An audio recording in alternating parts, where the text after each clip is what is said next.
प्रणाम। स्वामी सच्चिदानंद महर्षि रमन के शिष्य।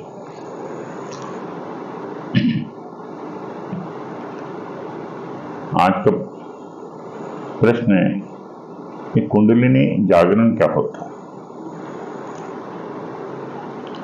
कुंडलिनी शक्ति एक ऊर्जा है। ये दो तरह की होती है, एक प्राण रूप में, एक चित्ती यानी अवेयरनेस के रूप में। जो प्राण शक्ति होती है वो जन्मों जन्मों के से हमारे अंदर जो कामनाओं की, इच्छाओं की, संकल्पों की जो ऊर्जा है वो सुप्त पड़ी रहती है हमारे पंचकोशों में। ठीक है। और जो चित्ती शक्ति है वो हमारा आत्मस्वरूप है, हमारा होना है। तो व्यक्ति जब साधना करता है, ध्यान करता है, अपने चित्त का अवलोकन करता है, साक्षी रहता है, तो मन धीरे धीरे धीरे धीरे शांत हो जाता है और जब मैं नाम की चीज है वो भी ड्रॉप हो जाती है। तो फिर वहां पर शुद्ध आत्मा, शुद्ध चित्ती शक्ति है ना, वो प्रकट हो जाती है। उस रूप में आत्मा का दूसरा नाम ही कुंडलिनी है, यानी चित्ती शक्ति के रूप में, प्राण शक्ति के रूप में वो ऊर्जा है।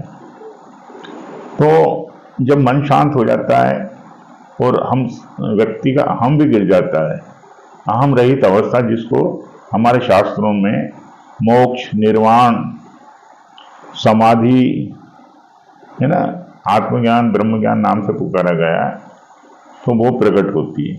अब इसके प्रकट होने से क्या होता है कि जो हमारा जीव भाव था वो गिर गया, अहंकार था गिर गया, चित्त गिर गया।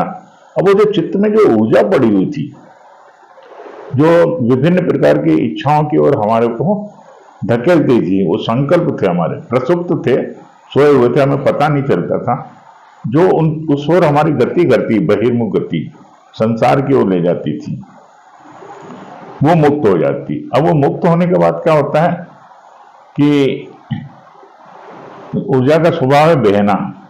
वो मुक्त होने के बाद वो बहती है आत्मा की ओर और आत्मा में विलय होती। अब ऊर्जा का रास्ता तो बनेगा ना कोई, तो वो समझती है जो हमारे षट चक्र हैं उनमें से गुजरते हुए वो अंत में सहस्त्रा यानी आत्मा में विलय हो जाती है। और तब व्यक्ति का जो मन है वो आत्माकार हो जाता है। ऊर्जा मन की है ना, तो वो ऊर्जा आत्मा में विलय हो गई, मन भी आत्मा में विलय हो गया, तो आत्म रूप हो जाते हैं दोनों। तब चित्त और आत्मा एक हो जाते हैं। शिव सूत्र में भी लिखा है ना, आत्मा चित्तम, आत्मा जो चित्त है वो भी आत्मा हो जाता है। फिर चित्त का अपना पृथक स्वरूप खत्म हो जाता है। तो इसको कहते हैं कुंडलिनी जागरण। और कई लोग क्या करते हैं, सीधे कुंडलिनी जगाने की कोशिश करते हैं, बिना आत्मज्ञान के, बिना समाधि के, बिना बोध के। तो उसमें ये खतरा होता है कि आपको आत्मा का ज्ञान हुआ नहीं, स्वरूप का बोध हुआ नहीं है ना, उसको हजम करने की शक्ति है नहीं। उस ऊर्जा को आपने किसी तरह से उसको जगा लिया है, जगवा लिया है, तो ऊर्जा जाएगी कहाँ, वो भड़क जाएगी अग्नि की तरह। वो आत्मा में विलय हो नहीं रही, क्योंकि आत्मा तो शांत है, प्रशांत है ना, अनंत है। उसके वो जैसे नदी सागर में समाकर शांत हो जाती, ऐसे ही ये जो कुंडलिनी शक्ति है आत्मा में समाकर शांत हो जाती है। अब ये आपने जगह तो दी उस ऊर्जा को, लेकिन वो नदी का जो वेग है वो सागर में जा नहीं रही, तो क्या करेगी, है ना, बाढ़ ले आएगी, तबाही कर देगी। तो जो लोग बिना जाने बूझे, बिना समाधि में गए, बिना ध्यान साधना के, बिना आत्मज्ञान के कुंडलिनी शक्ति जगाते हैं, उस ऊर्जा को जगा देते हैं, तो उनमें विकार पैदा हो जाते हैं, काम, क्रोध, लोभ, ईर्ष्या, महत्वाकांक्षाएं, क्योंकि आत्मा में समा नहीं रही, शांत हो नहीं रही, ऊर्जा फिर अशांत हो जाएगी, तो वो समस्याएं खड़ी हो जाती।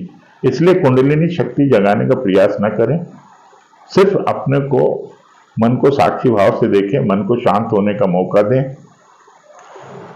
है ना। योग चित्त वृत्ति निरोध तथा दृष्टा स्वरूप अवस्थान। चित्त वृत्ति का निरोध होने पर दृष्टा अपने स्वरूप में स्थित हो जाता है। इस कुंडलिनी के बारे में कहीं पतंजलि योग सूत्र में जिक्र नहीं है, गीता में जिक्र नहीं है, है ना।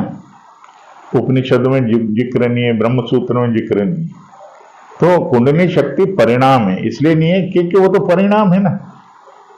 तो आप आत्मज्ञान पे जोड़ दीजिए, ब्रह्म ज्ञान पे जोड़ दीजिए, स्वरूप को जानने पे जोड़ दीजिए, समाधि पर जोड़ दीजिए।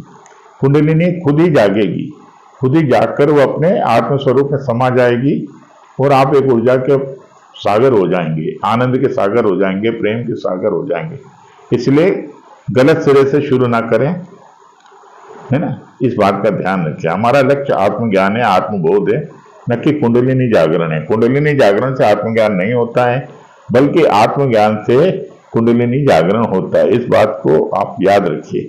यह बात श्री रमन महर्षि ने भी दोहराई है, कृष्णमूर्ति जी ने भी कहा है और बाकी संतों ने भी कहा है, आत्मज्ञान को प्रथम रखिए, कुंडलिनी खुद ही जागेगी।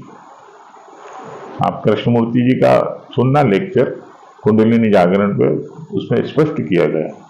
हरि ओम तत्सत। कृपया सब्सक्राइब करें। धन्यवाद।